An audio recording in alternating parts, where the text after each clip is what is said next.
अल्लाह ने मुझे हिम्मत दी। मैं 5-5 महीने डेथ सेल्स में रहकर आई और किसी और ने साथ दिया ना दिया, मैं अपने वालिद का उनके मुश्किल वक्त में मैंने साथ नहीं छोड़ा। और मैंने ये कहा था कि जो लोग मुझे आपकी कमजोरी बनाना चाहते हैं वो इंशाअल्लाह ताला देखेंगे कि अल्लाह ताला मुझे आपकी ताकत बनाएगा।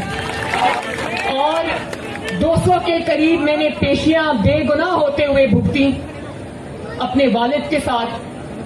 जुलाई का महीना था, कहर की गर्मी थी, बिल्कुल ऐसे लगता था कि वो जो सेल है, क्योंकि उसमें एक छोटा सा पंखा था, वो भी 8-10 घंटे बंद रहता था, तो उनको लगता था कि शायद ये बर्दाश्त न कर सके। तो उन्होंने 2-3 दिन तो मुझे कहा बेटा हौसला करना, घबराना नहीं। फिर उन्होंने देख लिया कि अल्हम्दुलिल्लाह ये घबराती नहीं, तो फिर उन्होंने मुझे कभी कहा भी नहीं। उनकी नजरों के सामने से मुझे कोट लखपत जेल से गिरफ्तार किया। उनकी आंखों में आंसू थे, लेकिन उन्होंने कहा बेटा घबराना नहीं।